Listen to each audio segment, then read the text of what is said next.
ये जो आपके अलग अलग ज्योमेट्री के फॉर्मूले होते हैं, यानी कि आपका एरिया का फॉर्मूला जो हो जाता है, या फिर अगर मैं 3D में जाऊँ तो जो वॉल्यूम पर बेस्ड फॉर्मूले होते हैं, या सरफेस एरिया के जो सारे फॉर्मूले, अगर इस तरीके के कंसेप्ट्स में मैं अपने मोनोटोनोसिटी यानी मैक्सिमा और मिनिमा के कंसेप्ट को यूज़ करने की कोशिश करूँ और वर्कआउट करूँ कि इससे वहाँ पर कैसे हेल्प ली जाती है, कैसे ऑप्टिमाइजेशन अचीव किया जाता है, मतलब मैक्सिमाइजेशन मुझे किसी चीज़ का करना हो या मिनिमाइजेशन मुझे कुछ करना हो, तो कैसे ये हमारा कंसेप्ट हेल्प करता है, हम ये आज सीखेंगे। आई होप आप समझ पा रहे हैं हम किस तरफ जा रहे हैं। और एक और ज़रूरी बात स्टूडेंट्स, ये तैयारी जो आपकी हो रही है ये IIT JEE मेंस और JEE एडवांस मैथमेटिक्स की हो रही है। ये बिल्कुल फ्री ऑफ कॉस्ट आपकी तैयारी है, क्योंकि हम एक 100% free of cost quality online education platform है किंडरगार्टन से 12th स्टैंडर्ड तक। आप हमारे नोट्स, PDFs और ई-बुक्स भी डाउनलोड कर सकते हैं। इसके लिए आपको इस वीडियो के डिस्क्रिप्शन में दिए गए लिंक गेट नोट्स पर क्लिक करना होगा। कंसेप्ट, एग्जाम्पल्स यानी इलस्ट्रेशंस, असाइनमेंट क्वेश्चंस और JEE एडवांस के प्रीवियस ईयर्स क्वेश्चंस, ये हमारा फ्लो या प्रोसेस रहती है अपने इस प्रक्रिया में जो आपकी तैयारी चल रही है। इसमें कोऑर्डिनेट ज्योमेट्री, आई होप मैंने ये बात बताई है, इसके बाद कैलकुलस जिस पर अभी हम हैं, इसके बाद vectors in 3D, then algebra और फिर ट्रिगो। इसके साथ ये पूरा कंक्लूजन आपका होगा। आज क्या चीज़ें निकल कर आ रही हैं, हम सीधे क्वेश्चन से ही चीज़ें शुरू करेंगे। अगर मैं पॉइंट आपको समझाने की कोशिश करूँ कैसे होती हैं, ज़रा उस पर बात करते हैं ना। पहला एग्जाम्पल अगर मैं आपके सामने दूं, बहुत सिंपल सा क्वेश्चन, बहुत सॉर्टेड सा क्वेश्चन, पर मैं समझाना चाह रहा हूं कि कैसे ये ऑप्टिमाइजेशन वाली प्रोसेस आप परफॉर्म करते हैं। दो पॉजिटिव नंबर है ना, तो दो पॉजिटिव मतलब x भी आपका पॉजिटिव है और y भी आपका पॉजिटिव है। इस तरीके से है कि उनका जो सम है वो 60 है, और आपको ये इंश्योर करना है कि x क्यूब इंटू वाई, मतलब पहले नंबर का क्यूब इंटू दूसरे नंबर का उसके साथ जो प्रोडक्ट है वो आपका मैक्सिमम हो। सर ये कैसे सोचेंगे? मेरा कहना है सबसे पहले तो ये बात बताओ, x प्लस वाई से क्या मैं लिख सकता हूँ, y जो होगा वो आपका 60 माइनस एक्स होगा। क्यों किया समझिएगा ध्यान से। मुझे क्या चाहिए, मुझे x क्यूब y को मैक्सिमाइज करना है। क्या मैं x क्यूब y को लिख सकता हूँ? ध्यान से नोटिस करना अगर आप मेरी बात समझ पा रहे हो तो। x तो एज इट इज़, y को मैं रिप्लेस कर लेता हूँ अगर 60 माइनस एक्स से, तो ओवरऑल जो एक्सप्रेशन बनता है वो हो जाता है 60 टाइम्स x क्यूब माइनस कितना, x to the power 4। Are you able to realise what I am trying to convey here? क्या आप बात समझ पा रहे हो मैं किस तरफ ले जाना चाह रहा हूँ? अगर थोड़ी बहुत क्लैरिटी आपको मिल रही है तो मैं आपसे बस इतना सा कहना चाह रहा हूँ कि मुझे पता चल रहा है कि f ऑफ x क्या आ रहा है। मैंने एक फंक्शन बना लिया, मान लो f ऑफ x, जो कि है लेट्स से कितना, 60 times x cube minus x to the power 4। If you wanted आप x क्यूब कॉमन भी लेते, पर मेरा कहना है ऐसा भी करके चलेंगे तो कोई बुराई नहीं है। अगर इतना कुछ पता चला, अगर इतना कुछ मुझे दिख रहा है, तो सबसे पहला काम f डैश एक्स निकालेंगे, है ना। f डैश एक्स कितना आने वाला है, गौर से देखिएगा भाई। अगर यहाँ से मैंने निकाला क्या f डैश एक्स, तो f डैश एक्स नोटिस करिए 60x क्यूब। ये क्यों कर रहे हैं समझ आ रहा है ना, क्योंकि मैं इसे मैक्सिमाइज करवाना चाह रहा हूँ, इस एक्सप्रेशन का मैक्सिमा ढूंढ रहा हूँ। कन्फ्यूजन तो नहीं है? तो f डैश एक्स कितना आता है सर, 60 इंटू 3 कितना, 6 का triple 180, so this will B 180 times x square. कोई कन्फ्यूजन? और ये कितना हो जाएगा 4x क्यूब। आई होप कोई कन्फ्यूजन नहीं है, आप देख पा रहे हो। 180 आई थिंक 4 से डिविजिबल है, क्योंकि 180 का हाफ 90, 90 का हाफ 45 है ना। तो मैं 4x स्क्वायर कॉमन ले रहा हूँ, है ना। अगर मैंने देखा कि मैंने क्या किया, मैं f डैश एक्स को ढूंढ पा रहा हूँ, क्या f डैश एक्स को थोड़ा लिखने में मैं इंटरेस्टेड हूँ, तो मैंने क्या किया, 4x स्क्वायर जब कॉमन लिया तो यहाँ पर क्या दिख रहा है, x स्क्वायर गया, 4 गया, तो कितना बचा 45 माइनस एक्स। आई होप आपको दिख रहा है, तो ये बन रहा है 45 minus x. Do you all agree with that? तो यहाँ पर क्या बन जा रहा है 45 माइनस एक्स। ये कुछ सीन हमारे सामने क्रिएट हुआ।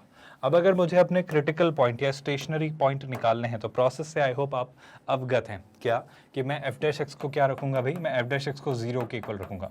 जब मैं 0 के इक्वल रखता हूँ तो मुझे दिख रहा है एक फैक्टर यहाँ से और एक फैक्टर यहाँ से क्रिएट हो रहा है, तो मुझे दो वैल्यूज़ मिल रही हैं। आई होप मुझे पूरा एक्सप्रेशन लिखने की ज़रूरत नहीं है। एक x की वैल्यू 0 और x की एक वैल्यू क्या 45। अब मुझे अगर पता करना है किस पर मुझे मैक्सिमा मिल रहा है और किस पर मुझे मिनिमा मिल रहा है, तो एक छोटी सी प्रोसेस आप परफॉर्म कर सकते हो। आपका सेकंड डेरिवेटिव टेस्ट लगा लो या फर्स्ट डेरिवेटिव टेस्ट ही लगा लो, जो आपको ठीक लगे। सेकंड डेरिवेटिव टेस्ट क्या कहता है, वो ये कहता है सर आप f डबल डैश एक्स निकाल लो।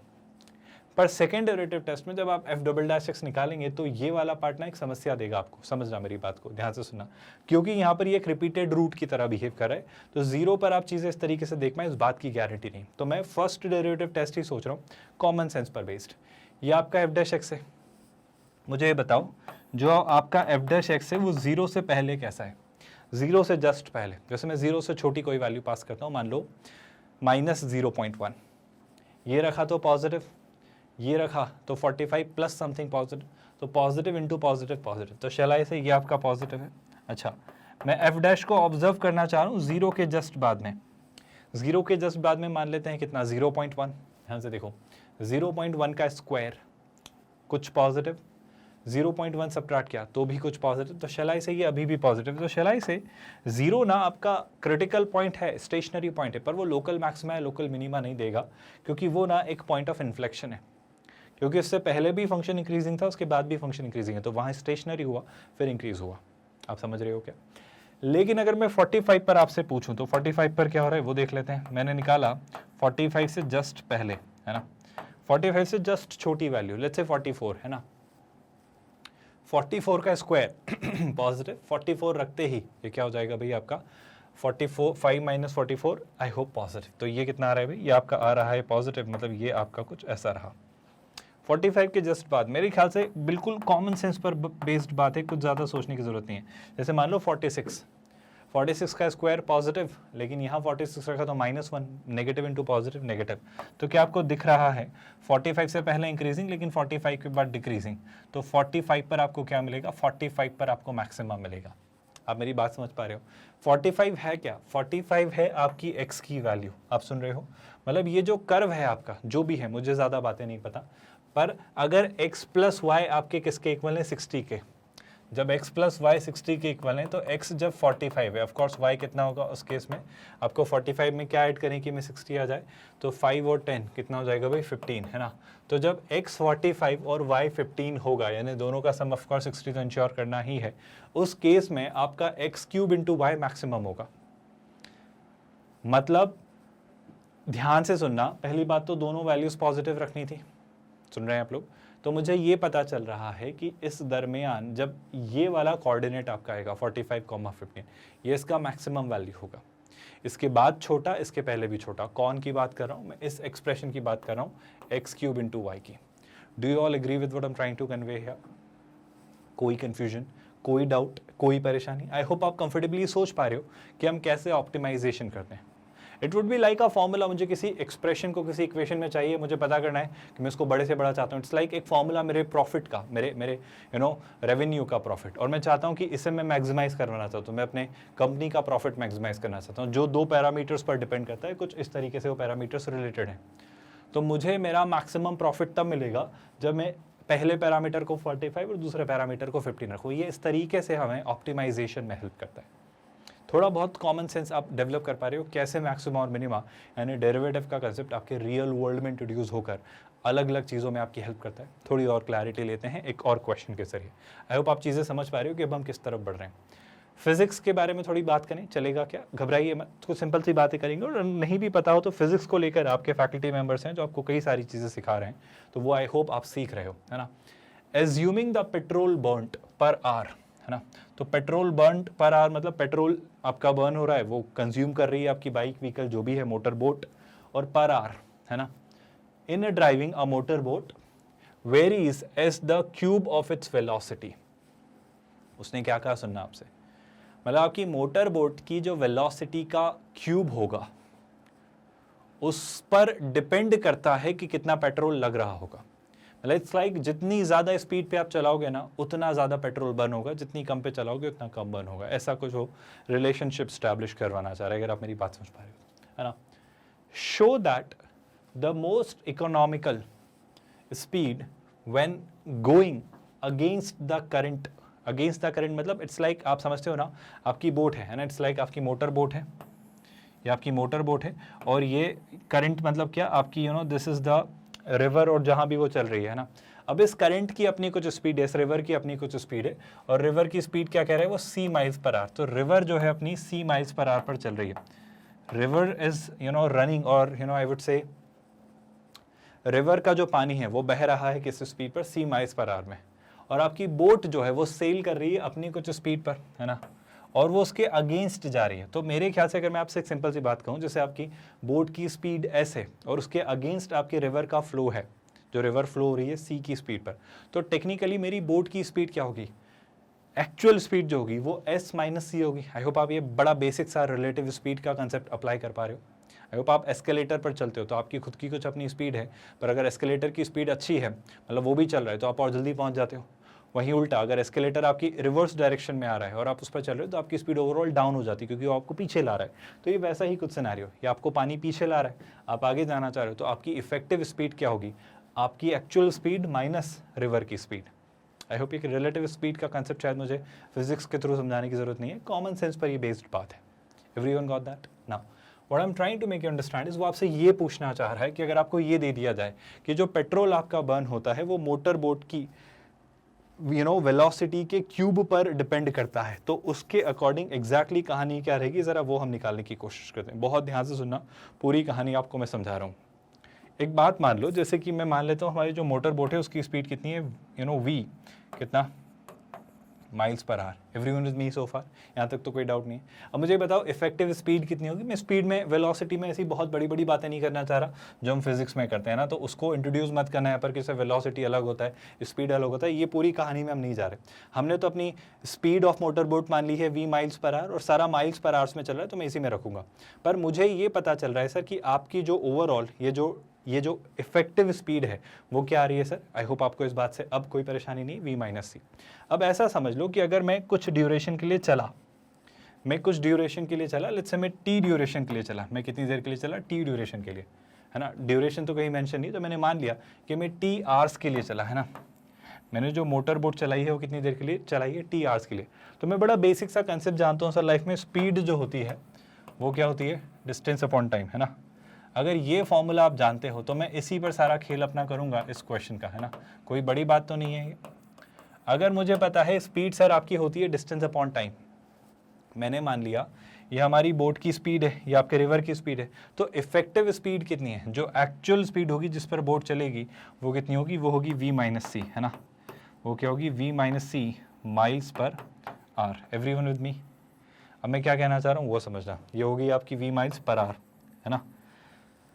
स्पीड मुझे मान लो पता है, मुझे टाइम पता है, तो क्या मैं डिस्टेंस जो कवर हो रही है वो पता कर सकता हूँ। तो सर आप टेक्निकली इस स्पीड पर अगर t आवर्स के लिए चलते हो तो आप कितने माइल्स चल पाओगे, आप जो डिस्टेंस चल रहे होंगे, आप जो डिस्टेंस कवर करोगे वो कितनी होगी, जो टोटल डिस्टेंस कवर्ड होगी, ध्यान से नोटिस करना, दैट विल बी, अगर स्पीड है डिस्टेंस अपॉन टाइम तो डिस्टेंस क्या होगी, स्पीड इनटू टाइम, तो स्पीड ये रही, टाइम ये रहा, तो ये कितना आ जाएगा, डिस्टेंस जो होगी वो होगी v minus c into of course t, कितना, माइल्स। पहले तो ये सारे वेरिएबल्स, एक्चुअली यहाँ पर 3 वेरिएबल्स हमने इंट्रोड्यूस किए हैं, v और c तो ऑफ कोर्स आपके कुछ हैं, पर अगर मैं t को देखूँ तो इस तरीके से जो डिस्टेंस आपका निकल कर आ रहा है v minus c into t, इस बात में तो कोई परेशानी नहीं है। I hope you all are okay with that. और इसी तरीके से अगर मैं डिस्टेंस को d से डिनोट कर दूँ ना, डिस्टेंस को अगर मैं d से डिनोट कर दूँ, I hope you are okay with that. तो डिस्टेंस को मैंने किससे डिनोट कर लिया, d से। तो t आवर्स में जब वो v माइनस सी माइल्स पर आवर्स पे चल रही है तो वो कितनी डिस्टेंस ट्रैवल कर रही है, वो आपके d माइल्स डिस्टेंस ट्रैवल कर रही है। I hope you all are comfortable with whatever I have written so far. और ऑफ कोर्स यहाँ पर मैं जानता हूँ अगर स्पीड डिस्टेंस अपॉन टाइम है तो टाइम क्या होता है, डिस्टेंस अपॉन स्पीड। तो अगर मुझसे कोई टाइम पूछता तो वो क्या होता है, d अपॉन वी माइनस सी। तो मैं दोनों रिजल्ट्स आपके सामने रखना चाह रहा हूँ कि आप कितनी देर के लिए चले वो भी समझ लो। अगर आपने d डिस्टेंस ट्रैवल की होती, आपकी स्पीड होती v माइनस सी, तो आप इतनी देर के लिए चलते हो। ये ऑफ कोर्स किस में आएगा, ये आपका डेटा होगा आवर्स में, मतलब आप इतनी देर के लिए अपनी मोटर बोट को चला पाए। ये बहुत कॉमन सा डेटा है, इसमें कोई ऐसी नई या विशेष बात नहीं है जो आपको ना पता हो। पर सर इस बात में मेजर बात क्या निकल कर आ रही है, आप एग्जैक्टली कहाँ लेकर जाना चाह रहे हो। मैं आपसे कहना चाह रहा हूँ कि आपका जो पेट्रोल बर्न हो रहा है वो उसने क्या दिया है। सर जो आपका पेट्रोल बर्न हो रहा है ना, उसको लेकर एक बहुत इंपॉर्टेंट डेटा वो दे रहा है कि पर आवर जो पेट्रोल बर्न हो रहा है, पर आवर, ध्यान से सुनाइए जो इंपॉर्टेंट लाइन है, पर आवर जो पेट्रोल बर्न हो रहा है मोटर बोट का, वो वैरी करता है cube of its velocity. Effective velocity या मोटर बोट की, मेरे ख्याल से मोटर बोट की। अब सिंपल सी बात पर बात करते हैं, पर आवर पेट्रोल जो बर्न हो रहा है, जैसे मान लो 1 घंटे में जो पेट्रोल बर्न हुआ वो हुआ, है ना। तो मैंने बोला 1 आवर में जो बर्न्ड पेट्रोल है मतलब बहुत बच्चों की तरह मैं बता रहा हूँ, ऐसा आपको नहीं करना है, बस अभी आपको समझ आ जाए इसलिए मैं कर रहा हूँ। तो पर आवर जो पेट्रोल बर्न हो रहा है वो उसकी वेलोसिटी के क्यूब पर डिपेंड करता है। तो शैलाई से अगर के एक कांस्टेंट में ले लूँ, है ना, तो वो इस तरीके से रिलेट होगा, के इंटू वी का क्यूब। बड़ी कॉमन सेंस पर बेस्ड बात है, मेरे ख्याल से ये कोई नई या अलग बात नहीं है। अगर 1 घंटे में इतना पेट्रोल बर्न हो रहा है, आई होप आपको बात समझ आ रही, वो प्रोपोर्शनल है वी क्यूब के, तो किसके इक्वल होगा, के टाइम्स यू क्यूब के, क्योंकि आप प्रोपोर्शनैलिटी कांस्टेंट अप्लाई करेंगे। तो मैं आपसे ये पूछ रहा हूँ, अगर ये के वी क्यूब है तो 1 घंटे में इतना चल रहा है, तो आपने गाड़ी कितनी देर चलाई? सर आपने टी आवर्स के लिए गाड़ी चलाई, टी मतलब d upon v minus c hours के लिए गाड़ी चलाई। तो अगर आप इतनी देर गाड़ी चला रहे हो तो टोटल जर्नी में, है ना, टोटल जो पेट्रोल बर्न हुआ है, ऐसे मत लिखना, मतलब ये बेवकूफ़ी होगी। आप एग्जाम बोर्ड में लिखो तो समझ आता है, पर IIT JEE में ऐसा कुछ नहीं करना है। तो जो टोटल पेट्रोल बर्न हुआ है ड्यूरिंग द इंटायर जर्नी, है ना, मैं इसलिए लिख रहा हूँ ताकि आप कहीं भी किसी भी वेरिएबल्स के साथ कंफ्यूज ना हो, क्योंकि इसमें बहुत सारे वेरिएबल्स हैं। तो पूरी जर्नी में जो टोटल पेट्रोल बर्न हो रहा है, 1 घंटे में कितना होता है, के वी क्यूब, 1 घंटे में इतना होता है, तो टोटल जर्नी में कितना होगा, डी अपॉन वी माइनस सी। ये कितना हो जाएगा, ये हो जाएगा आपका डी अपॉन, मतलब डी यहाँ आ जाएगा और अपॉन में कितना, वी माइनस सी। अब मुझे एक बात बताओ, क्या क्या फिक्स्ड है और क्या क्या कांस्टेंट है? ये आपका टोटल पेट्रोल बर्न हुआ है वो है, और टोटल पेट्रोल जो बर्न हुआ है इसे मैं मान लेता हूँ ये है आपका Z, मतलब मैं Z से डिनोट कर दे रहा हूँ जो टोटल पेट्रोल बर्न हुआ है। डिस्टेंस फिक्स्ड रही होगी, आप किसी फिक्स डिस्टेंस तक चले होंगे, तो ये आपका कांस्टेंट है ना। के एक प्रोपोर्शनैलिटी कांस्टेंट है, तो ये फिक्स्ड है। आपकी रिवर एक फिक्स्ड रेट पर फ्लो हो रही है, तो सी आपका कांस्टेंट है। तो वेरिएबल है क्या, आप खुद जान पा रहे हो। सर वेरिएबल है आपका वी, क्योंकि आप अपनी वेलोसिटी चेंज कर सकते हो। आपसे ये तो पूछा जा रहा है कि किस स्पीड पर आप अपनी मोटर बोट को चलाओ ताकि आप सबसे ज़्यादा इकोनॉमिकल कंडीशन में चलो, ताकि आपका सबसे कम पेट्रोल खर्च हो और आप ज़्यादा से ज़्यादा डिस्टेंस कवर कर पाओ, यानी जो भी वो डिस्टेंस दी है कम से कम पेट्रोल में, मतलब मुझे इकोनॉमिकल कंडीशन की तरफ जाना है। तो मैंने क्या किया, मैंने सर इसको डिफ्रेंशिएट किया, वही मैक्सिमम मिनिमम ऑप्टिमाइजेशन को अचीव करने की कोशिश की। तो मैंने Z को डिफ्रेंशिएट किया ऑफ कोर्स किसके रिस्पेक्ट में, V के रिस्पेक्ट में। क्यों V के रिस्पेक्ट में, कोई परेशानी तो नहीं है।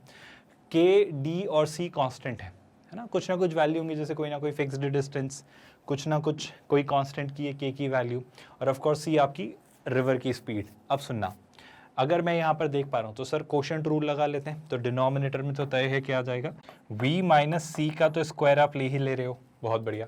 अब मैं न्यूमरेटर को डेरिवेटिव करता हूँ, तो न्यूमरेटर का डेरिवेटिव निकालता हूँ, तो k v cube d, I hope आपको दिख रहा है, के और डी कांस्टेंट है, तो यह जाएगा 3v स्क्वायर के डी, है ना। और इसके साथ डिनोमिनेटर एज इट इज, तो ये कितना आ जाएगा, v माइनस सी माइनस, फिर मुझे क्या दिख रहा है, मुझे थोड़ा सा ऐसे स्पेस दे दो लिखने का, ताकि मुझे यहाँ पर थोड़ी और स्पेस मिल जाए। फिर क्या, अब आप डिनोमिनेटर का डेरिवेटिव, तो b माइनस सी का डेरिवेटिव कितना हो जाएगा, 1, क्योंकि v के रिस्पेक्ट में कर रहे हो तो 1, चेन रूल सिंपल सा, कुछ ज़्यादा सोचने की जरूरत नहीं है, मतलब 1 ही है। और क्या बचेगा आपका, बचेगा k v क्यूब d। क्या पार्ट आपको समझ आ रहा है कि एग्जैक्टली हमने क्या किया है और कैसे सोचा है, मुश्किल तो नहीं है चीज़ें।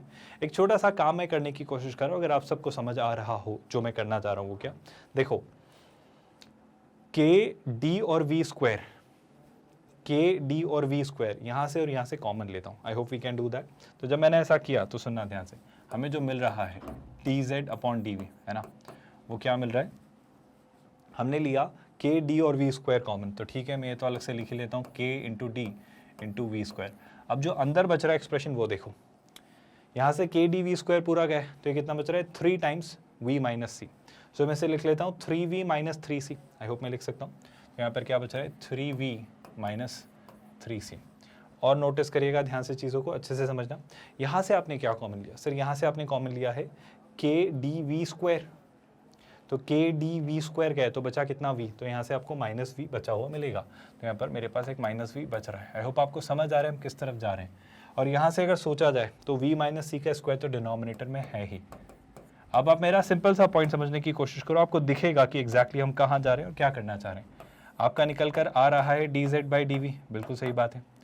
के और डी तो कांस्टेंट है, इनसे कोई फर्क नहीं पड़ता। इवन v माइनस सी का स्क्वायर डिनोमिनेटर में, इससे कोई फर्क नहीं पड़ता। जिस बात से फर्क पड़ता है वो देखो, एक तो आपके पास आ रहा है वी स्क्वायर, सुनना वी स्क्वायर हमारे लिए कोई बहुत खुशी की बात है। और ये क्या दिख रहा है, 3v माइनस वी, यानी शैलाई से 2v माइनस 3c, तो ये बच रहा है 2v माइनस 3c। अब गौर से देखना, हम dz/dv को 0 रखेंगे ताकि हम मैक्सिमम और मिनिमम निकाल पाएँ। v स्क्वायर आपका पॉइंट ऑफ इन्फ्लेक्शन की तरह ही बिहेव करेगा, क्योंकि v स्क्वायर से पहले भी और v स्क्वायर के बाद में भी साइन चेंज नहीं होगा, क्योंकि ये v नहीं v स्क्वायर है। मतलब जब b की वैल्यू 0 होगी तो 0 से जस्ट पहले और 0 के जस्ट बाद में आपका साइन चेंज नहीं होगा, क्योंकि ये कोई रोल ही प्ले नहीं कर रहा है उस बात में। आप मेरी बात समझ पा रहे हो क्या? क्योंकि ये v स्क्वायर है, रिपीटेड रूट जैसी कुछ बात निकल कर आ रही है। तो शैलाई से 0 तो आपका पॉइंट ऑफ मैक्सिमम और मिनिमम होने से रहा, यहाँ से कुछ मिल नहीं रहा है, तो जो दूसरा रूट मिल रहा है वो यही मिल रहा है। तो 2v माइनस 3c को अगर 0 के इक्वल रखा तो v कितना आता है? v आपका आता है 3c/2। तो ये या तो मैक्सिमा होगा या मिनिमा होगा। अब बड़े आराम से चीज़ें निकालिए। आप 3c/2 से कोई छोटी वैल्यू और 3c/2 से कोई बड़ी वैल्यू रखिए और आप अपना dz/dv निकालिए। आप सुन रहे हैं जो मैं कहना चाह रहा हूँ? तो जब मैं dz/dv निकालूंगा, ध्यान से सुनिएगा, जब मैं dz/dv निकालूंगा कब? जब आप 3c/2 से पहले हों, जब आप 3c/2 से पहले कोई वैल्यू रख रहे हो। अब c का 3/2 कितना होता है? 1.5 गुना, तो मैं c रख लेता हूँ। तो v की जगह जैसे मैंने c रखा, तो ध्यान से देखो, यहाँ पे c रख देंगे तो समस्या आ जाएगी, तो c नहीं रखते हैं। लेट्स से मैं क्या रख लेता हूँ, कुछ और छोटी वैल्यू रख लेता हूँ, लेट्स से c/2 रख लेता हूँ। अब जब c/2 रखूँगा तो ये पॉजिटिव, ये जो है वो तो है ही, ये भी कुछ है अपने आप में, c/2 का स्क्वायर पॉजिटिव। पर यहाँ देखो ये हो जाएगा c/2 आपने रखा, अब खुद देखो c/2 रखते ही 2 से 2 cancel, c minus 3c minus 2c यानी नेगेटिव।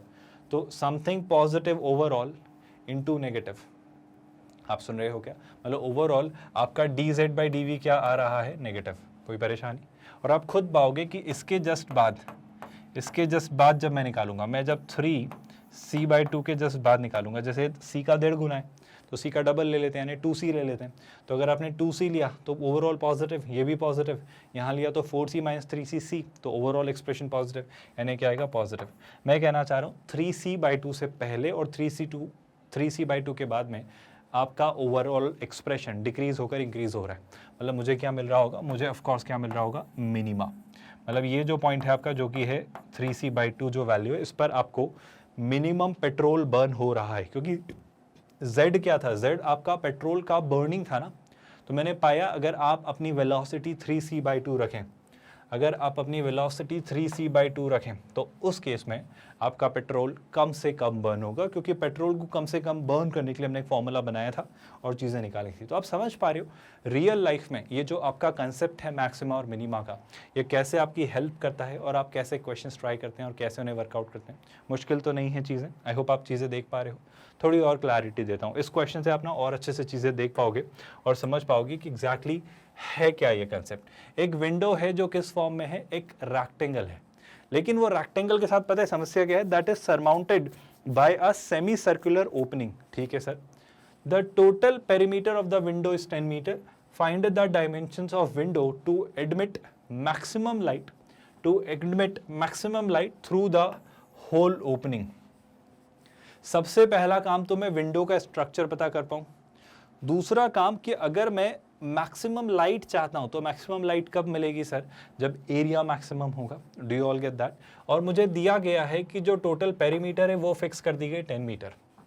अब आप बात समझो, विंडो कैसी होगी? विंडो का शेप कैसा है सर? पहले तो आपको एक रेक्टेंगल है, रेक्टेंगल दिख रहा है, तो मान लो ऐसा कोई एक रेक्टेंगल है, surmounted by what? Surmounted by a semi circular opening. अब सेमी सर्कुलर बनाने का तो मेरे पास कोई तरीका है नहीं, पर सेमी सर्कुलर ओपनिंग मैं कुछ इस तरीके से बना लेता हूँ, if you all agree with this, है ना। मैं कुछ एक सेमी सर्कुलर सी ओपनिंग बना रहा हूँ, गौर से देखना, है ना। ये तो हमारे लिए कोई खास हेल्पफुल नहीं रहेगा, तो मैं इसको ऐसे ही ड्रॉ कर लेता हूँ, ध्यान से देखना। ये मान लो आपकी सेमी सर्कुलर ओपनिंग है ना, जो कि सही नहीं बनी, ये आपकी सेमी सर्कुलर ओपनिंग है। तो इस तरीके का वो विंडो का शेप है। It is surmounted by a semi circular opening. ये एक सेमी सर्कल है माय डियर एवरीवन, है ना। तो ऑफ कोर्स इसका सेंटर यहाँ कहीं होगा, क्योंकि ये आपका क्या है? डायमीटर है। और इस विंडो की जो टोटल पेरीमीटर है वो कितनी है? 10। अब ध्यान से सुनना, अगर मैं विंडो की लेंथ को L कह दूं और ब्रेड्थ को V कह दूं, तो ऑफ कोर्स ये जो होगा एग्जैक्ट मिड पॉइंट होगा, क्योंकि डायमीटर है, बीच में सेंटर होगा, सेमी सर्कल है। तो इस सर्कल की रेडियस कितनी होगी? वो हो जाएगी आपकी b/2। कोई परेशानी तो नहीं है जो मैं कर रहा हूं उस बात से? सर ये L, ये B, तो ये भी L। मुझे इसकी टोटल ये पेरीमीटर चाहिए इस सेमी सर्कल की। सर सर्कल की पूरी सरकमफेरेंस होती है 2πr, तो ये हो जाएगी πr। रेडियस कितनी है? b/2। तो ये जो टोटल लेंथ होगी ये होगी πb/2। आप समझ पा रहे हो सब हम क्यों कर रहे हैं? क्योंकि मुझे ना पेरीमीटर दी गई है, और पेरीमीटर कितनी है सर? एल बी एल और पाई बी बाई टू। इस बार इस तरफ बी नहीं है ना, इस बार पाई बी बाई टू है। तो जो आपकी पेरीमीटर है जो कि है 10, वो कितनी होगी सर? एल प्लस एल कितना? 2l प्लस बी प्लस कितना? पाई बी बाई टू। सबसे पहले तो आपको ये रिलेशन समझ आया कि हमने 10 को कैसे इन टर्म्स में एल और बी के में लिखा। क्या रिलेशन में तो कोई डाउट या कंफ्यूजन नहीं, मतलब मैं टेक्निकली एल और बी में एक रिलेशनशिप स्टैब्लिश कर पाया। Are you all okay with that? Now what I wish to do is कि सर मैं ना अपना एरिया मैक्सिमाइज करवाना चाहता हूँ, तो मैं यहाँ से थोड़ा सा कॉमन सेंस, थोड़ा सा दिमाग लगाकर क्या एरिया का फॉर्मूला बना सकता हूँ? देखो, एक तो सेमी सर्कल का एरिया लेना है और आपको किसका एरिया ले लेना है? अपने रेक्टेंगल का एरिया ले लेना है और उसे ऐड कर लेना है। बिल्कुल सही बात, ऐसा सोच लेंगे। तो ऐसा करने की कोशिश करते हैं, है ना, एरिया तक आने की कोशिश करते हैं। अब एरिया मैं कैसे बनाऊंगा? रेक्टेंगल का एरिया कितना होगा सर? लेंथ इंटू विड्थ, तो लेंथ इंटू ब्रेड्थ कितना हो जाएगा? L B. तो रेक्टेंगल का एरिया कितना रहेगा? रेक्टेंगल का एरिया जब मैंने एरिया फंक्शन बनाया तो वो कितना रहा? लेंथ इंटू ब्रेड्थ, तो वो कितना हो गया? L B. तो ये तो हो गया एल बी। और इसके साथ आपको अभी अपना सेमी सर्कल का भी तो एरिया निकालना है, तो वो होता है पाई आर स्क्वायर सर्कल का एरिया। सेमी सर्कल कितना होगा? Pi R square by two. तो pi into B by two का होल स्क्वायर बाई टू। आप सुन रहे हो क्या? ये हो जाएगा पाई आर स्क्वायर यानी क्या? बी बाई टू का whole square divided by two. अब जब मैं इसका मैक्सिमा या मिनिमा निकालना चाहूंगा तो एरिया जो फंक्शन है वो एल और बी दोनों पर डिपेंड कर रहा है। क्या मैं एल और बी में से किसी एक से निजात पा सकता हूँ? बिल्कुल कोशिश कर लीजिए आप। तो एल और बी में से किसी एक से निजात पाने के लिए मेरे पास यहाँ कुछ डेटा है। कोशिश करते हैं, ध्यान से नोटिस करना और अच्छे से समझना। एक सिंपल सा काम, सर ये एल यहीं रहने दो, इस पूरे पार्ट को उठा के यहाँ रखो। तो 2l कितना हो जाएगा? दैट विल बी 10b, है ना। क्या लिख रहा हूँ मैं? b क्यों लिखा? Really sorry. 10 minus B minus pi B by two, है ना। और अगर ओवरऑल 2b हटा दिया तो l की जो वैल्यू आएगी वो कितनी होगी? 5 minus B by two minus कितना? Pi times b by 4। तो हमने l की कुछ एक वैल्यू निकाली जो कि थोड़ी सी कॉम्प्लिकेटेड है पर कुछ ऐसी है। मैं इसे और सिंप्लीफाई भी नहीं कर रहा क्योंकि जितना ऐसा स्कैटर्ड रखें उतना ही डिफरेंशिएशन और डेरिवेटिव निकालना मेरे लिए आसान रहेगा। क्या बात आप समझ पा रहे हो? चलो, तो ये कुछ L हमारा आया, है ना। अब यहाँ पर अगर मैं एरिया लिखना चाह रहा हूँ तो L कितना है सर? L की वैल्यू आपने निकाली है 5 minus B by two, 5 minus B by two minus I think pi B by 4, बिल्कुल सही, पाई टाइम्स बी बाई 4। अब एक छोटा सा काम, जब b मल्टीप्लाई होना ही है तो क्या यहीं लिख दूँ 5b बी स्क्वायर और पाई बी स्क्वायर बाई 4 प्लस यहाँ पर देखो पाई बी स्क्वायर बाई 4, 4 इंटू 2 कितना? 8। तो कितना हो जाएगा? ये हो जाएगा पाई बी स्क्वायर डिवाइडेड बाई 8। कोई इशू, कोई परेशानी? तो अब जो हमारा एरिया फंक्शन है वो सीधे सीधे सोलली b पर डिपेंड करता है। एक छोटा सा काम और कर लो सर, अगर आपको अच्छा लगे तो आप मान लो यहाँ पर भी 2 से मल्टीप्लाई करो, यहाँ भी 2 से मल्टीप्लाई करो, तो कितना हो जाएगा? ये हो जाएगा आपका 8, है ना। अब समझो आप, यहाँ भी 8, यहाँ भी 8, पाई बी स्क्वायर, ये -2 है +1 है तो -1 आ जाएगा। तो ये कितना हो जाएगा? Minus pi B square by 8, है ना। मेरे पास से ये हट जाएगा और यहाँ से सिर्फ minus pi B square by 8 बचेगा। ये आपका एरिया फंक्शन बचेगा ओवरऑल फाइनली। कोई इशू, कोई परेशानी? अब क्या करेंगे सर? मेरे ख्याल से अब मैं जानता हूँ मुझे ज़्यादा मुश्किल नहीं होनी चाहिए अगर मैं कॉमन सेंस लगाऊं। एरिया किस पर डिपेंड कर रहा है? ब्रेड्थ यानी विड्थ पर। तो आप एरिया को b के रिस्पेक्ट में डिफरेंशिएट कर लो। तो देखो भाई ध्यान से, 5b का डेरिवेटिव 5b स्क्वायर बाई 2 का डेरिवेटिव -2b बाई 2, तो 2 से 2 कैंसिल, तो कितना? -b। और ये हो जाएगा 2b, तो 2 से 8 कैंसिल तो 4, तो कितना आ जाएगा आपका? 2 से 8 कैंसिल तो 4, तो ये बचेगा पाई b बाई 4, है ना। ये कितना बचेगा? ये बचेगा आपका पाई b बाई 4। मैंने कुछ गलत तो नहीं लिखा ना? 2b तो 8 कैंसिल तो 4 और न्यूमरेटर में पाई b। So this is how dA by dB turns out. अब क्या? अब सर वही काम अपना क्या हम करेंगे इसे 0 के इक्वल। तो 5 minus B minus pi B by 4, है ना। मैंने क्या किया? मैंने 5 minus B minus pi B by 4 को 0 के इक्वल रखा। आई होप सही लिख रहा हूँ। 5 minus B minus pi B by 4, है ना। अब देखो ज़रा ध्यान से, इसे वहाँ शिफ्ट किया तो b कॉमन ले लिया, तो कितना बच रहा है? 1 प्लस कितना? पाई बाई 4। समझ में आ रहा है जो मैं कह रहा हूँ? इस पूरे को वहाँ शिफ्ट किया, b कॉमन लिया, तो उसमें 1 plus pi by 4 is equal to what? 5। तो जो b की वैल्यू आ रही है, वो आ रही है 5 अपॉन कितना? 1 plus pi by 4। If you wish to simplify this further you can, it won't make much of the difference, जो कितना हो जाएगा 4 प्लस पाई, आप सुन रहे हो, और जो आपका 4 डिनोमिनेटर है वो न्यूमरेटर में चला जाएगा, तो 5 इंटू 4 कितना 20, तो हो जाएगा 20 अपॉन पाई प्लस 4। जो b की वैल्यू है, आई होप आप देख पा रहे हो, 4 प्लस पाई और 4 न्यूमरेटर में गया तो 20, तो विड्थ जो आ रही है, जो आपकी विड्थ आ रही है वो कितनी आ रही है, वो 20 अपॉन पाई प्लस 4 आ रही है। अब एक बात समझो आप ध्यान से, ये मैक्सिमा जनरेट करेगा या मिनिमा, वो कैसे फिगर आउट करेंगे, एक अप्रॉक्सीमेशन से सोचो। पाई कितना होता है 3.14 के आसपास, तो 4 प्लस 3 कितना, अप्रॉक्सीमेटली 7 से थोड़ा ज़्यादा, 7 का 20 ट्रिपल होता है, तो ट्रिपल तक तो नहीं गई बात, आप सुन रहे हो, तो इस 7 का डबल से थोड़ा ज़्यादा होगा, मैं इसको ओवरऑल मोटा मोटा 2.5 मान लेता हूँ। तो b कितना आया है 2.5, सुनना ध्यान से, अगर b आपका आ रहा है 2.5, तो 2.5 से पहले और 2.5 के बाद में कैसे बिहेव कर रहे हैं वो निकाल लो, या फिर आप चाहो तो सेकंड डेरिवेटिव टेस्ट अप्लाई कर लो। सेकंड डेरिवेटिव टेस्ट क्या होता है, सेकंड डेरिवेटिव टेस्ट होता है dA/dV निकाला, अब आप इससे फिर से डिफरेंशिएट कर दो। अगर आपने इसे फिर से डिफरेंशिएट किया तो 5 कांस्टेंट गया, b का डेरिवेटिव -1 और पाई b/4 का डेरिवेटिव है, आपको दिख रहा है, ये बचेगा कितना -π/4। बहुत बढ़िया, बहुत खूबसूरत बात हुई सर, b से डिपेंडेंसी खत्म हो गई और नेगेटिव साइन कॉमन ले लो आप, 1 + π/4 का नेगेटिव, मतलब क्लियर सी बात है नेगेटिव, मतलब अब ये किसी भी वैल्यू पर नेगेटिव है, मतलब इसका सेकेंड डेरिवेटिव नेगेटिव है। सेकेंड डेरिवेटिव अगर इस पॉइंट पर, किस पर, आपके सेकेंड डेरिवेटिव आपका इस पॉइंट पर, किस पर, इस पर अगर नेगेटिव है, तो ये पॉइंट आपका क्या होगा, मैक्सिमम। मतलब मुझे विड्थ पता चली, विड्थ जो होनी चाहिए वो 20 अपॉन पाई प्लस 4 होनी चाहिए। 20 अपॉन पाई प्लस 4 अगर आपकी विड्थ होनी चाहिए, तो मुझे क्या चाहिए थे, मुझे डायमेंशन चाहिए थे, तो मुझे विड्थ पता चली कितनी, 20 अपॉन कितना, पाई प्लस 4। बस थोड़ी सी मेहनत का काम है, क्योंकि ये वैल्यू आप यहाँ रखोगे तो आपको L पता चल जाएगा, यानी लेंथ पता चल जाएगी। तो मेरे ख्याल से लेंथ को थोड़ा सा मैं सिंप्लीफाई कर लेता हूँ, ध्यान से सुनना। 5 तो एज इट इज़ रखता हूँ, यहाँ पर अगर मैंने इसे 2 से मल्टीप्लाई करके इसे 4 लिख दूँ तो चलेगा क्या, ऐसा क्यों कर रहा हूँ, क्योंकि ये हो जा रहा है 5 माइनस कितना 2b माइनस पाई b/4, सुन रहे हो आप लोग। तो b अगर यहाँ से कॉमन ले लिया जाए तो L कितना आ रहा है, L आपका आ रहा है 5 माइनस b कॉमन लिया, उसकी जगह क्या रख दिया 20 अपॉन कितना पाई प्लस 4, है ना, और अंदर क्या बच रहा है, अंदर बच रहा है 2 माइनस π/4, अंदर क्या बच रहा है, अंदर बच रहा है 2 माइनस पाई बाई कितना 4। आई होप मैं कुछ गलत तो नहीं कर रहा हूँ। अब बस थोड़ा सिंप्लीफिकेशन करना है, जो आई होप आप कर सकते हो। कैसे, ध्यान से नोटिस करो, 4 का 20 कितना टाइम्स, आई होप आपको दिख रहा है, 4 का 20 5 टाइम्स, कुछ गड़बड़ तो नहीं कर रहा हूँ। और इससे ज़्यादा इसे मत सिंप्लीफाई करो, क्योंकि कोई खासा फ़र्क आपको पढ़ना नहीं है, कोई चीज़ें मिलनी नहीं है ऐसी, है ना। अगर मैं लिखूँ भी तो L कितना आ रहा है, देखो L में से 5 भी अगर आप कॉमन ले लें तो क्या बचेगा वो सुन लो।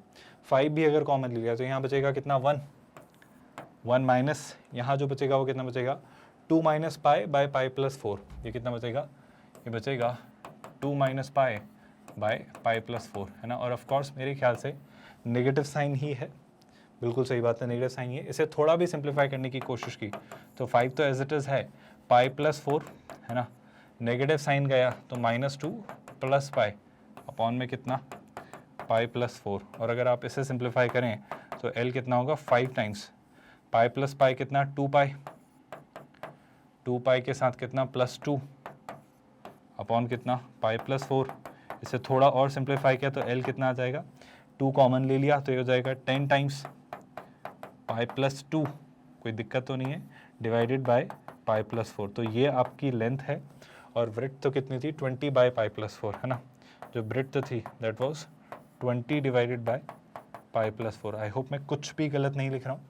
एक एक बात समझ आई क्या, क्या ओवरऑल कंक्लूजन आपको समझ आ रहा है। ये अगर आपके डायमेंशन रहे, यानी आपकी 20 बाय पाई प्लस 4 तो आपकी विड्थ हो जाए, और 10 times pi plus 2 by pi plus 4 आपकी विड्थ अगर लेंथ हो जाए, तो इस तरीके से आपकी ये डायमेंशन निकल कर आएगी। और इसी तरीके से आप इसकी रेडियस भी निकाल सकते हैं, वो एक बड़ा चैलेंजिंग टास्क नहीं होगा, है ना। इन पार्ट्स को बस थोड़ा ध्यान से देख लिया करो, कहीं पर भी कोई एरर होता है तो पूरा आंसर गलत होता है। तो इनके साथ अगर हम आगे बढ़ें, आई होप यहाँ पर कुछ तो हमने चीज़ें सही की, कुछ गड़बड़ तो नहीं की। जैसे L हमारा जो था 5 minus 2b/4 minus pi b/4, negative sign का, अरे एक सेकेंड ना, एक छोटा सा करेक्शन, एक सेकेंड दीजिएगा, बस एक सेकेंड ना, यहाँ पर ये प्लस आता, आई एम रियली सॉरी, है ना।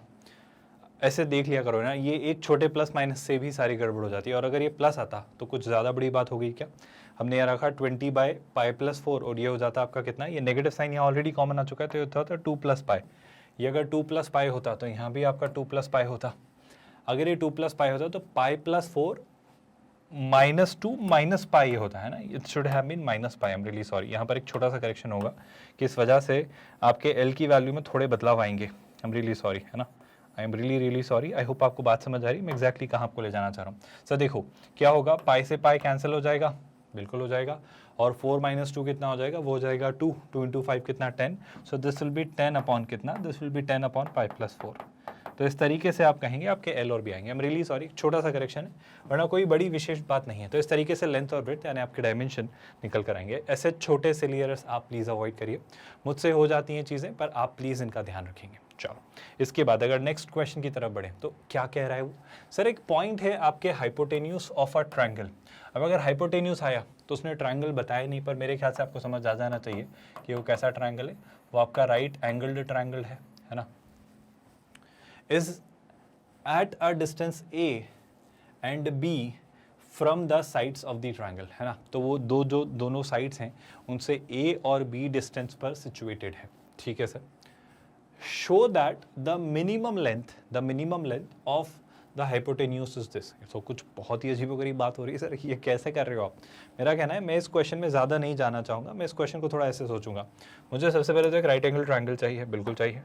एक राइट एंगल ट्रायंगल है ना, पी क्यू आर ले लो, है ना, क्योंकि ए बी सी थोड़ा अलग चलेंगे। तो मान लिया P Q R, so this right angle triangle is right angle at P which doesn't matter much for us. This R Q is clearly the hypotenuse, है ना। अब सोच के देखो, वो ए और बी डिस्टेंस पर है, इसका क्या मतलब है, इसका एक बहुत क्रूशियल मतलब है जो आपने ध्यान से सुना नहीं, है ना। जैसे मान लो एक पॉइंट है कुछ इस तरीके से, एक पॉइंट है कुछ इस तरीके से कि उसकी जो डिस्टेंस है आपके बेस से वो कुछ है ना, और उसकी जो डिस्टेंस है आपके परपेंडिकुलर से वो कुछ है। आप सुन रहे हो, यानी यहाँ पर एक पॉइंट है मान लो, है ना, ये जो पॉइंट है इसकी जो बेस से डिस्टेंस है वो कितनी है ए, और इस पॉइंट की जो आपकी परपेंडिकुलर से डिस्टेंस है वो है लेट्स से बी, है ना। ये आपका परपेंडिकुलर, ये आपका परपेंडिकुलर। क्या मुझे ये बात प्रूव करने की ज़रूरत है कि आपका अगर ये पॉइंट पी क्यू आर है तो लेट्स से इसे हम पॉइंट को एस कहते हैं, तो ये जो ट्रायंगल बने हैं, है ना, इन पॉइंट्स को भी नाम दे देता हूँ आर एस, लेट्स से इसे मैं कहता हूँ टी और इसे मैं कहता हूँ यू। आप खुद देख पा रहे होंगे, बड़ा कॉमन सेंस पर बेस्ड बात है कि ये एंगल और ये एंगल सेम होंगे। क्यों सेम होंगे, ये दोनों एंगल सेम इसलिए होंगे क्योंकि ये दोनों साइड्स आपकी पैरेलल हैं। और अगर ऐसा है तो देखो 90 डिग्री ये एंगल 90 डिग्री, ऑफ कोर्स ये एंगल और ये एंगल भी सेम हुए, मतलब ये ट्रायंगल और ये ट्रायंगल सिमिलर हैं। और ये दोनों ट्रायंगल किसके साथ सिमिलर हैं, आपके बड़े वाले ट्रायंगल के साथ। मतलब मैं आपसे ये कहना चाह रहा हूँ, आपका ओवरऑल सबसे बड़ा ट्रायंगल क्या था, वो ट्रायंगल था पी क्यू आर। इससे सिमिलर है कौन सा triangle, I repeat, P Q are के साथ सिमिलर है एस टी क्यू, है ना। बस एक छोटा सा ऑब्जर्वेशन है जो मैं आपसे डिस्कस कर रहा हूँ। और इससे सिमिलर है आर यू एस, कोई परेशानी तो नहीं है। और उसी ऑर्डर में मैं लिखना चाह रहा हूँ, है ना। मैंने लिखा था पहले पी क्यू आर, है ना, तो अगर सिमिलैरिटी के सेंस में लिखूँ कि कौन सी डायरेक्शन किसके साथ है, तो पी क्यू आर, तो पी क्यू आर, है ना, तो ये हो जाएगा टी क्यू एस। आई होप आपको समझ आ रहा है मैं क्या कहना चाह रहा हूँ। और इसी तरीके से हो जाएगा U S R. I hope ऐसा मैं क्यों कर रहा हूँ, क्योंकि मैं हर एक साइड को, जैसे पी के लिए करस्पॉन्डिंग टी है और वहीं यू है, इस तरीके से करस्पॉन्डिंग एजेस, करस्पॉन्डिंग वर्टाइसेस पर मैं खेलना चाह रहा हूँ। कोई परेशानी इस बात से। अब आपसे बोला जा रहा है जो मिनिमम लेंथ ऑफ हाइपोटेन्यूज होगी, जो क्यू आर की जो मिनिमम लेंथ होनी चाहिए वो होगी। सर ये कैसे निकालेंगे, मेरा कहना है क्या मैं अपनी पाइथागोरस थ्योरम को जानता हूँ। आई थिंक अगर मैं एक बेसिक सी पाइथागोरस थ्योरम यूज़ करूँ तो मैं काफ़ी कुछ फिगर आउट कर सकता हूँ। उससे पहले एक छोटी सी बात बताओ, इस एंगल को अगर मैंने थीटा माना तो शलाई से ये एंगल भी थीटा होगा तो क्या। अब बताओ, ये अगर लेंथ है ए, अगर ये लेंथ है ए तो क्यू टी कितना होगा, आप खुद देख पा रहे हो। ये अगर लेंथ है ए और अगर ये है आपका थीटा, तो मैं कहूँगा सर आपका बेस, आपके पास क्या है, परपेंडिकुलर है, आपको बेस चाहिए, तो आप टेन थीटा पिक्चर में ले आओगे, तो टेन थीटा होगा ए अपॉन दिस। आप सुन रहे हो, बहुत ध्यान से सुना। तो ये कितना होगा, कॉमन सेंस वाली बात है, कुछ ज़्यादा सोचने की ज़रूरत नहीं है, मैं यहाँ पर लिख दे रहा हूँ, पर ये सब ना फटाफट दिमाग में निकाल लिया करो। ये कितना हो जाएगा, ए अपॉन क्यू टी, ये हो जाएगा ए अपॉन क्यू टी। तो शलाई से जो क्यू टी होगा वो होगा A upon tan theta. A upon tan theta को क्या मैं लिख सकता हूँ, ए टाइम्स टेन थीटा का आपका रेसिप्रोकल कॉट थीटा, तो इसे मैं ए टाइम्स कॉट थीटा लिखूँ तो चलेगा क्या। जितना एस यू है उतना ही पी टी है, तो ये डिस्टेंस और ये डिस्टेंस सेम है, तो ये कितना हो जाएगा, ये आपका हो जाएगा बी। इसी तरीके से जितना एस टी है उतना ही पी यू है, तो ये डिस्टेंस भी कितना हो जाएगा, ए। इसी तरीके से सुनना, थीटा बी और ये लेंथ मुझे पता करनी है, परपेंडिकुलर अपॉन बेस, फिर से टेन थीटा। पर इस बार जो टेन थीटा है वो सुनना, इस बार जो टेन थीटा आप निकालोगे वो क्या होगा सर, वो आपका कुछ होगा, ध्यान से नोटिस करना, R U upon S U, R U upon B, है ना। अब मुझे क्या चाहिए, आर यू, तो आई होप मुझे कुछ कहने की जरूरत नहीं है, आर यू कितना हो जाएगा, B times tan theta. Do you all agree with that? तो आर यू की जो वैल्यू निकल कर आएगी that will be B times tan theta. बड़ा कॉमन सेंस पर पॉइंट मैं आपसे डिस्कस कर रहा हूँ, और अगर आप इतनी बात समझ पाए कि ये चीज़ें कैसे निकल कर आई हैं, तो इन 4 पॉइंट्स में तो कोई डाउट नहीं है। ठीक है सर, ये बातें आपकी हमने मान ली और ये बात समझ भी ली। अब कहना क्या आप चाह रहे हो, मैं कह रहा हूँ इसी तरीके से क्या मैं इनके और इनके हाइपोटेन्यूज भी निकाल सकता था? बिल्कुल निकाल सकते थे, कोई बड़ी बात नहीं थी। अब सोचो, ध्यान से सोचो, अगर आपको यहाँ ये एस क्यू वाला हाइपोटेन्यूज है तो या तो पाइथागोरस थ्योरम लगा लो, वो नहीं लगानी है तो आप अपना थीटा और ए वाला कंसेप्ट लगा लो। पाइथागोरस से भी आ जाएगा, जैसे कि क्या, ए स्क्वायर प्लस ए स्क्वायर कॉट स्क्वायर थीटा, जो कि क्या हो जाएगा, ए स्क्वायर कॉसेक स्क्वायर थीटा, उसका अंडर रूट हो जाएगा ए कॉसेक थीटा। पाइथागोरस लगाइए मैंने हवा में, पर समझो, अगर ऐसे नहीं क्लियर हो रहा है तो ऐसे सोचो, परपेंडिकुलर और हाइपोटेन्यूज कौन काम आता है, साइन थीटा। तो मैं क्या कह रहा हूँ, मैं ऐसे कह रहा हूँ, साइन थीटा को मैं क्या कहता है, साइन थीटा को मैं कहता है ए अपॉन एस क्यू। तो एस क्यू कितना होता है, ए अपॉन साइन थीटा, यानी ए कॉसेक थीटा। तो शलाई से एस क्यू जो आपका होता वो कितना होता, that would have been A times cosec theta. आप सुन रहे हो? और इसी छोटी सी सिंपल सी बात पर आप मुझे एस आर बता सकते हो क्या? सर एस आर में बता तो दूं, पर आपको ये नहीं पता है। ठीक है, वो जो भी है आपको ये तो पता है, आप इससे भी आ सकते हो, कोई बड़ी बात नहीं है। B square plus b square tan square theta, यानी b square sec square theta, यानी बी सेक थीटा। ऐसे ही नहीं चमका तो ऐसे सोच लो, बेस पता है, थीटा पता है, बेस और हाइपोटेन्यूज, तो कौन पिक्चर में आएगा sir, cos theta. Cos theta कितना हो जाएगा, बेस अपॉन कितना, एस आर। तो एस आर कितना हो जाएगा, बी अपॉन कॉस थीटा, यानी बी सेक थीटा। तो एस आर जो आप निकाल रहे हो ये कितना आ रहा है, ये आपका आ रहा है बी टाइम्स सेक थीटा। पहले तो ये जो डेटा हमने निकाला है, जो चीज़ें आपको मैं रियलाइज़ करवाना चाह रहा हूँ, इनमें से किसी भी बात में कहीं पर भी कोई कन्फ्यूजन, आई होप किसी भी स्टेप में कोई डाउट होपफुली नहीं होना चाहिए। अब सिंपल सा ऑब्जर्वेशन, ये आर क्यू से ही डील करना है मुझे, क्योंकि मुझसे किसके बारे में पूछा जा रहा है, हाइपोटेन्यूज को मिनिमाइज या मैक्सिमाइज करवाना है। मिनिमाइज एक्चुअली मतलब मुझे आर क्यू को मैक्सिमाइज या मिनिमाइज करवाना है। अच्छा, आर क्यू क्या है सर? आर क्यू आपकी एक लेंथ है, यानी जिसे आप कहते हो हाइपोटेन्यूज, है ना। तो मैं हाइपोटेन्यूज की लेंथ को कैपिटल एच से डिनोट कर रहा हूँ। I hope you are okay with that. यानी ये टेक्निकली क्या है, ये आपका आर क्यू ही है ना, जो आपका हाइपोटेन्यूज है। क्या मैं इसे लिख सकता हूँ B sec theta plus A cosec theta? I hope that's not a problem for you.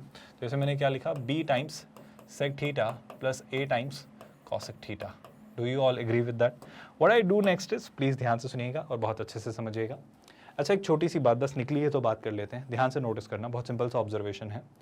देखो, मैं आपसे ये पूछना चाह रहा हूँ, बहुत ध्यान से, सिंपल सा ऑब्जर्वेशन है, इससे ध्यान से देखना। ये लिखा हुआ है ए, ये लिखा हुआ है ए टाइम्स कॉट थीटा, और ये थीटा है ना। यहाँ पर लिखा हुआ है बी, ये लिखा हुआ है ए, ये ए अपॉन बी दिख रहा है मुझे, आपको दिख रहा है? रियली सॉरी, ए अपॉन बी पर मैं बाद में आऊँगा, पर आपको ये ए और ये बी दिख रहा है क्या?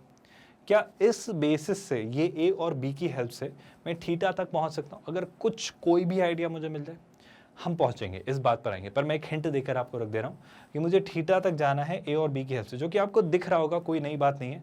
ये परपेंडिकुलर है और ये आपका बेस है, कुछ तो क्लिक कर रहा होगा। चलो छोड़ो सारी बातें, मैं इस पर आता हूँ। आपने हाइपोटेन्यूज डिफाइन किया है सर, जो आपका हाइपोटेन्यूज है वो कितना है भाई? आपका हाइपोटेन्यूज आ रहा है आर क्यू, है ना।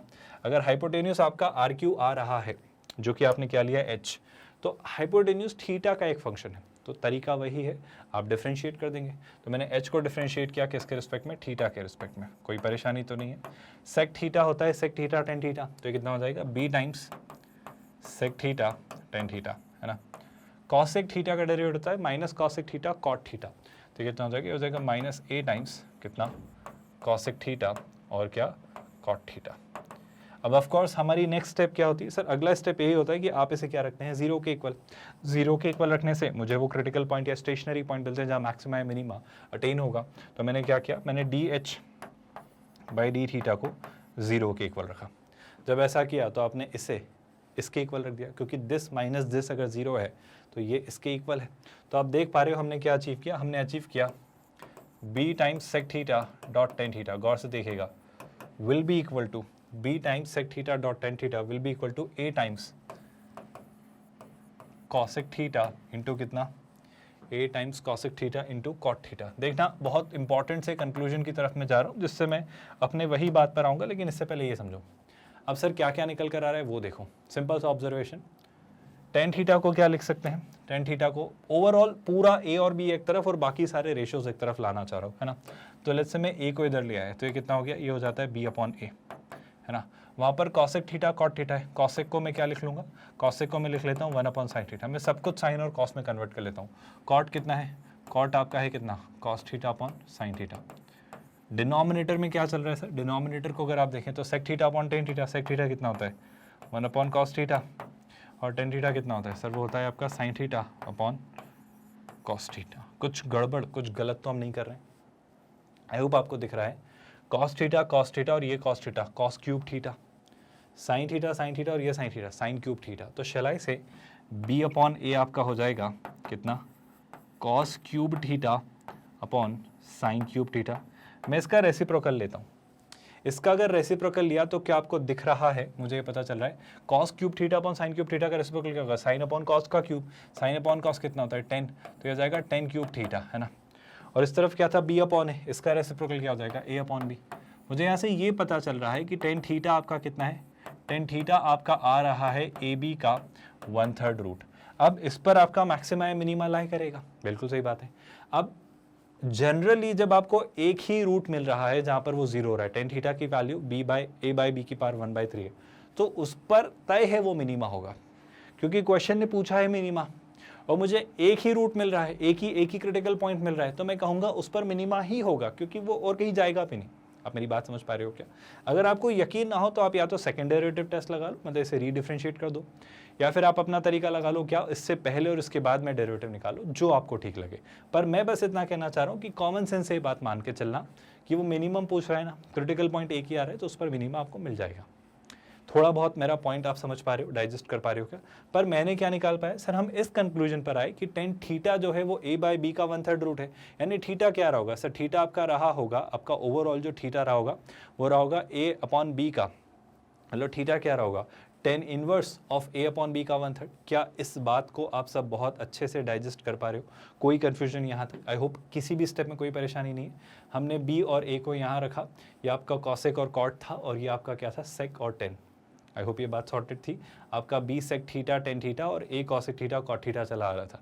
फिर हमने क्या किया था भाई, सेक को नहीं, कॉसेक को 1 अपॉन साइन, कॉट को कॉस अपॉन साइन, और सेक को 1 अपॉन कॉस और टेन को साइन अपॉन कॉस। और इस तरीके से हम किस कंक्लूजन पर आए थे कि आपका ये बन जा रहा था कॉस कॉस कॉस क्यूब और साइन साइन साइन, तो ये डिनोमिनेटर में कितना, साइन क्यूब थीटा।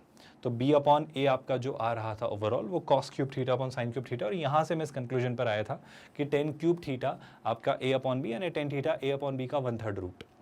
मैं एक और तरीके से प्रूव कर देता हूँ कि देखो ये क्यों मिनिमा होगा। सिंपल सा ऑब्जर्वेशन है, ए बाई बी की पावर 1/3 है ना, ऐसे सोचो आप थीटा में खेल रहे हो, ये थीटा कहाँ से कहाँ तक हो सकता है ये बताओ सर। थीटा मेरे ख्याल से 0 से 90 डिग्री, मतलब 0 से बड़ा होगा, 90 से कम होगा, क्योंकि एक 90 ऑलरेडी ये पी पर हो चुका है ना, राइट एंगल्ड ट्रायंगल है।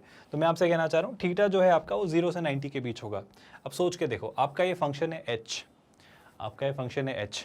जब आप ध्यान से नोटिस करना, जब आप क्या कर रहे हो, जब लेट्स से आप 0 को अप्रोच कर रहे हो, है ना, एक्स नहीं, जब आपका थीटा जो है वो 0 को अप्रोच कर रहा है ना, 0 के राइट हैंड साइड से, क्योंकि आपका थीटा जो है वो कहाँ से कहाँ तक होगा, थीटा सर आपका 0 से 90 के बीच होगा। तो जब आप 0 के राइट हैंड साइड से आओगे तो सोचो सेक 0 और कॉसिक 0, सिंपल सी बात है। सेक 0 मतलब क्या, 1 अपॉन कॉस 0 और 1 अपॉन साइन 0। 1 अपॉन कॉस 0 तो फिर भी ठीक है, 1 अपॉन साइन 0 यानी 0 डिनोमिनेटर में यानी इन्फिनिटी, तो टेक्निकली इन्फिनिटी प्लस समथिंग, मतलब ओवरऑल ये किसे अप्रोच करेगा। अगर आप इस एच को देखो कि जब थीटा 0 को राइट हैंड साइड से अप्रोच कर रहा है तो आप इन्फिनिटी की तरफ जा रहे हो। क्या आप मेरी बात समझ पा रहे हो? आई होप कोई कन्फ्यूजन नहीं है जो मैं कह रहा हूँ उस बात को समझने में। और एक और डेटा सुनो ध्यान से, जब थीटा 90 डिग्री रहा होगा तो अगर मैंने 90 डिग्री को उसके लेफ्ट हैंड साइड से अप्रोच किया, अगर मैंने 90 डिग्री को उसके लेफ्ट हैंड साइड से अप्रोच किया तो सोच के देखो, कॉसेक 90 यानी 1/sin 90 यानी ये तो 1 ही रहा यानी a ही रहा, लेकिन सेक 90 यानी 1/cos 90 और cos 90 कितना होता है, वो होता है आपका 0, 1/0 infinity, infinity plus something will again approach और मेक यू टूवर्ड्स इन्फिनिटी, यानी 0 से 90 के बीच में ही इन्फिनिटी से इन्फिनिटी तक ही जाएगा, तो बीच में ऑफ कोर्स नीचे ही आएगा ना, मतलब इन्फिनिटी से आकर ऐसे ही जाएगा ना, आप इन्फिनिटी से इन्फिनिटी पर ऐसे थोड़ी जा सकते हो, आप मेरी बात समझ रहे हो क्या? ऑफ कोर्स इन्फिनिटी अगर एक है और दूसरा भी पॉइंट इन्फिनिटी, मतलब 0 पर भी इन्फिनिटी बन रहा है, 90 पर भी इन्फिनिटी बन रहा है, तो बीच में मिनिमा ही तो अटेन करेगा, और मिनिमा कहाँ अटेन कर रहा है, वो मिनिमा अटेन कर रहा है थीटा की वैल्यू कहाँ पर, tan इनवर्स a/b का 1/3 रूट। आप मेरी बात समझ पा रहे हो क्या? आई होप अब आप क्लियर हो इस बात को लेकर। ये कुछ आपका h का बिहेवियर है। अब वो पूछ रहा है जो हाइपोटेन्यूज की मिनिमम लेंथ है वो आपको बताना है, ये होगी, तो मेरा कहना है निकाल सकते हैं, हमें थीटा पता चला। अब हाइपोटेन्यूज की लेंथ में जब मुझे सेक थीटा और कॉसेक थीटा चाहिए तो निकाल सकता हूँ क्या? कोशिश कर सकते हैं। मुझे क्या पता है ये बताओ। सर मुझे tan थीटा पता है, ठीक है, tan थीटा अगर पता है तो मोटा मोटा ऐसे सोचो, क्या मैं इसे लिख सकता हूँ tan थीटा को? ध्यान से देखना, कॉमन सेंस पर बेस्ड बात है, a⁴ 1/3 b⁴ 1/3, एक कॉमन सेंस पर बेस्ड बात है कि tan थीटा ऐसा है ना, tan थीटा कुछ ऐसा है, ध्यान से देखना और कंफ्यूज मत होना, अच्छे से समझना। मान लो tan थीटा ऐसा है, यहाँ पर थीटा ये है मान लो, है ना, तो tan थीटा क्या होता है, परपेंडिकुलर अपॉन बेस, मान लो थोड़ी देर के लिए, तो a⁴ 1/3 क्या रहा, लेट्स से परपेंडिकुलर, तो b⁴ 1/3 क्या रहा, बेस। तो मुझे आप इसका हाइपोटेन्यूज बता सकते हो क्या? सर वो रहेगा √a⁴ 2/3 प्लस b⁴ 2/3। ये क्यों निकाल रहे हो? क्योंकि मुझे सेक थीटा और कॉसेक थीटा चाहिए। अब आप बताओ सेक थीटा क्या रहा होगा? बड़ी सिंपल सी बात है सर, यहाँ से अगर आप सेक थीटा निकालोगे तो सेक थीटा रहा होगा, सेक मतलब क्या, कॉस का रेसिप्रोकल, सेक और कॉसेक चाहिए ना, तो सेक क्या, कॉस का रेसिप्रोकल, सेक क्या होगा, कॉस का रेसिप्रोकल, यानी बेस अपॉन हाइपोटेन्यूज का उल्टा, यानी hypotenuse upon base, so this upon this will be आपका सेक, और कॉसेक क्या हो जाएगा, this upon this. Do you all agree with that? मतलब अब अगर मैं आपसे h की वैल्यू पूछूं तो आप बता पा रहे हो सर h क्या रहेगा? जो मिनिमम वैल्यू है आपकी h की, है ना, जो h की आपकी मिनिमम वैल्यू है वो हम निकालने चले हैं, तो उसमें क्या रहा सर, b तो b है इंटू कितना, सेक थीटा, सेक थीटा कितना है सर, सेक थीटा यानी हाइपोटेन्यूज अपॉन आपका बेस, तो ये हो जाएगा √a⁴ 2/3 प्लस b⁴ 2/3, है ना, ये कितना हो जाएगा √, मैं अंडर लगा लूंगा, a⁴ 2/3 प्लस b⁴ 2/3 का अंडर रूट यानी power 1/2 divided by what, divided by sec है, यानी कि क्या, b⁴ 1/3। कोई परेशानी तो नहीं है इस बात से? अच्छा, अगला स्टेटमेंट सुनिएगा, नेक्स्ट स्टेटमेंट क्या है, प्लस इसके बाद h में दूसरा पार्ट क्या दिख रहा है, a cosec theta, cosec theta कितना होगा जरा नोटिस करिएगा, a तो a है तो मैं a लिख लेता हूँ, कॉसेक में भी आपका ये पार्ट तो एज इट इज आ जाएगा, जो कि कितना होगा, a⁴ 2/3 plus b⁴ 2/3 whole raised to the power 1/2 but divided by what, अब b⁴ 1/3 नहीं होगा, अब a⁴ 1/3, क्योंकि कॉसेक क्या होगा, hypotenuse upon perpendicular, so that will give you a⁴ 1/3। Everyone with मी? कोई डाउट तो नहीं है? अब थोड़ा कॉमन सेंस लगाओ और सिंपल सी बात बताओ, ये b की पावर 1 है, ये b की पावर 1/3 है, 1 में से 1/3 सब्ट्रैक्ट किया तो आई थिंक 3 - 1/3 यानी 2/3, तो शलाई से मैं इसे लिख सकता हूँ b⁴ कितना, 2/3 न्यूमरेटर में, मैंने यहाँ पर क्या लिखा, b⁴ 2/3 न्यूमरेटर में। सिमिलरली इस एक्सप्रेशन को मैं क्या लिख सकता हूँ, a⁴ 2/3 न्यूमरेटर में, तो यहाँ पर क्या आ जाएगा, a⁴ 2/3। कोई डाउट? और ऑफ कोर्स बीच में जो आपका प्लस साइन आना है वो तो आ ही रहा है, तो इस तरीके से ये निकल कर आ रही हैं चीज़ें, कोई कन्फ्यूजन? अब आप थोड़ा ध्यान से देखो, आपको कुछ बड़ा मज़ेदार सा एक एक्सप्रेशन दिख रहा होगा, अगर आप मेरी बात को ध्यान से ऑब्जर्व करें तो क्या मज़ेदार सा एक्सप्रेशन दिख रहा होगा, खुद नोटिस करो आप, क्या आपको नज़र नहीं आ रहा कि अगर आप ये और ये कॉमन ले लें तो आपके पास क्या बच जाएगा, a⁴ 2/3 plus b⁴ 2/3 whole raise to the power 1/2, और ये पार्ट बच जाएगा जो कि अपने आप में क्या होगा, a⁴ 2/3 प्लस b⁴ 2/3, जिसकी पावर में 1 लिख लूँ तो चलेगा क्या? अब देखो दोनों के बेस सेम है तो पावर से ऐड हो जाएगी, तो हाफ और 1 कितना हो जाएगा, 3/2, तो हो जाएगा a⁴ 2/3 plus b⁴ 2/3 whole raise to the power 3/2। ये आपका क्या है, ये आपके हाइपोटेन्यूज की मिनिमम लेंथ है, यानी अगर एक राइट एंगल ट्रायंगल है जिस पर कोई पॉइंट है जो परपेंडिकुलर और बेस से a और b डिस्टेंस पर सिचुएटेड है, तो उस हाइपोटेन्यूज की जो मिनिमम लेंथ हो सकती है, मतलब वो किसी भी लेंथ का हो सकता है, पर उसकी कम से कम ये लेंथ तो रहेगी, इससे कम हुई तो फिर वो राइट एंगल ट्रायंगल नहीं रहेगा। बात समझ आ रही है? कंफ्यूजन तो नहीं है? क्या आप क्लैरिटी ले पा रहे हो कि एग्जैक्टली हम इन क्वेश्चंस को कैसे सोच रहे हैं और कैसे अपना सेंस बिल्ड कर रहे हैं इस तरह के क्वेश्चंस को करने को लेकर? बहुत मुश्किल तो नहीं रही हैं अभी तक चीज़ें, जो भी बातें की हैं हमने। ऑप्टिमाइजेशन को लेकर और भी कई सारे क्वेश्चंस करेंगे। मैं चाहूँगा कि मैं आपको हर एक वेराइटी, हर एक कैटेगरी के क्वेश्चन का एक्सपोजर दूं जो ऑप्टिमाइजेशन पर बेस्ड है, ताकि आप समझ पाएँ कि किस तरीके से क्वेश्चंस आते हैं और कैसे मैक्सिमम और मिनिमम यानी मोनोटोनिसिटी का आप कंसेप्ट यूज़ करके अपने इस मैक्सिमम और मिनिमम जिस भी एक्सप्रेशन की वैल्यू पूछी जाए अंडर द गिवन सर्कमस्टेंस, मतलब रियल वर्ल्ड से रिलेट करके, ऐसे इक्वेशन बना कर ना देते, वो सोचने पर आपको मजबूर करेगा कि आप बताएं क्या हो सकता है। तो बिल्कुल उन तरीकों पर हम बात कर रहे हैं। ये तैयारी है आपकी IIT JEE मेंस और JEE एडवांस मैथमेटिक्स की, बिल्कुल फ्री ऑफ कॉस्ट हम आपको तैयारी करवा रहे हैं, क्योंकि हम एक 100% free of cost quality online education platform है किंडरगार्टन से 12th स्टैंडर्ड तक। आप हमारे नोट्स, PDFs और ई-बुक्स भी डाउनलोड कर सकते हैं। इसके लिए आपको इस वीडियो के डिस्क्रिप्शन में दिए गए लिंक गेट नोट्स पर क्लिक करना होगा। With that let's call it a day here. ख्याल रखिए अपना। Thank you so much for watching this video.